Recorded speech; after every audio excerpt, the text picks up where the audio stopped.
আচ্ছা তুমি নেমে যাও। কেন? হ্যাঁ তুমি নেমে যাও, আমরা পুলিশকে ডোজ দিয়ে গাড়ি অন্যদিকে নিয়ে যাবো। কিন্তু তোদের ধরে ফেলে কি হবে? আহা আমাদেরকে ধরতে পারবে না, কিছু হবে না, তুমি নেমে যাও। না তা হয় না। আহা আমি বলছি নেমে যাও। না বাদশা ভাই, আপনি নেমে যান, এছাড়া কোনো উপায় নাই। আমু কিচ্ছু হইব না, আমু কথা আপনি পাইবেন না।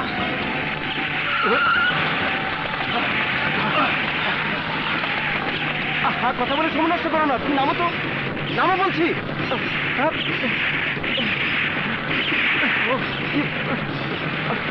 আহা তুমি নামো তো, নামো।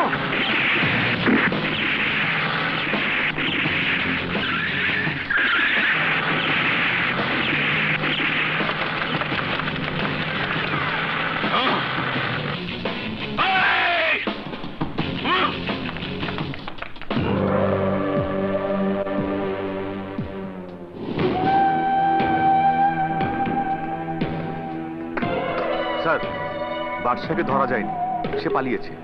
পলায় যাইব কই, ধরা আর পরন লাগবো।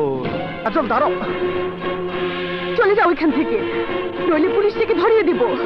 আমার কথা শোনো কাজল, তোমার সাথে আমার কোনো কথা নেই। একটা খুনির সাথে আমার কোনো কথা থাকতে পারে না। আমি খুনি নই কাজল, আমি তোমার বাবাকে খুন করিনি। মিথ্যাবাদী শয়তান প্রতারক, চলে যাও এখান থেকে, নইলে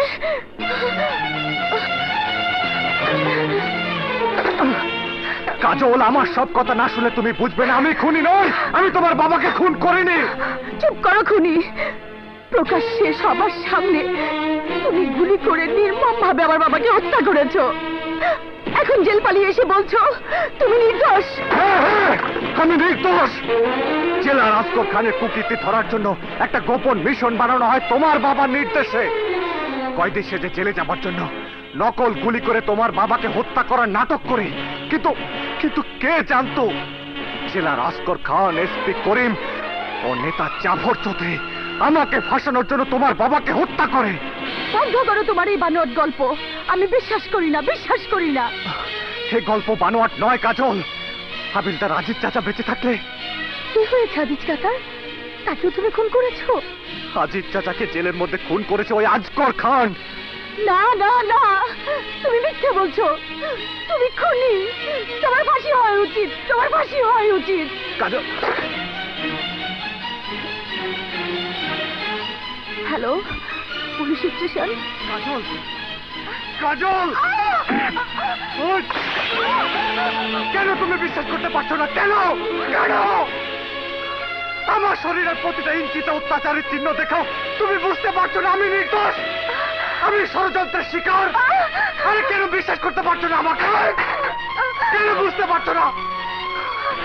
আজগর খান, করিম হাওলাদার, নেতা জাফর চৌধুরীরা আমাকে মেরে ফেলতে চায়। না না না, আমি বিশ্বাস করি না। কাজল, এই গোপন মিশনের শিকার হয়ে আমার বৃদ্ধ বাবা, আদরের বোন পর্যন্ত মারা গেছে, আর তুমি তাও বিশ্বাস করতে পারছো না? না না না, আমি তোমার কোনো কথাই বিশ্বাস করছি না। কিন্তু বিশ্বাস তোমাকে করতেই হবে, বাদশা এক বর্ণ মিথ্যে বলছে না। হ্যাঁ কাজল আপা, তোমার বাবার খুনি বাদশা ভাই নয়, তাকে তো খুন করেছে আমার বাবা আর তার সঙ্গীরা। হ্যাঁ, এর চাক্ষুষ প্রমাণ হইলাম আমি। এই মোবারক আলী মোবাইল পুরানো কয়েদি আসগর খানের বহু কুকীর্তি আমি নিজ চোখে দেখছি। হ্যাঁ বোন, বিশ্বাস করো, গড সাক্ষী, সব সত্যি, আমি ওই জেলখানায় ছিলাম।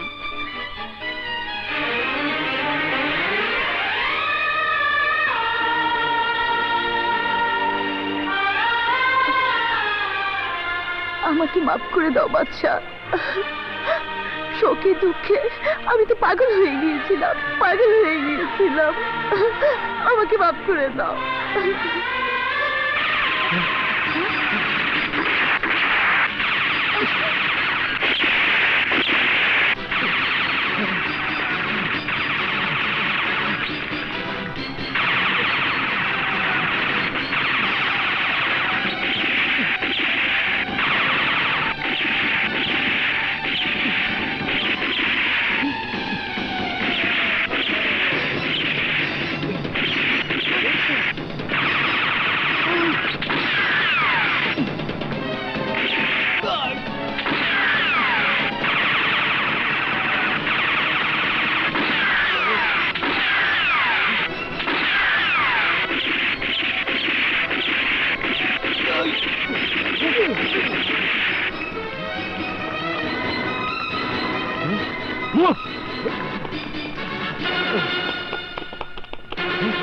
তোমরা ওদিকে যাও, হ্যাঁ তোমরা এদিকে রাখো।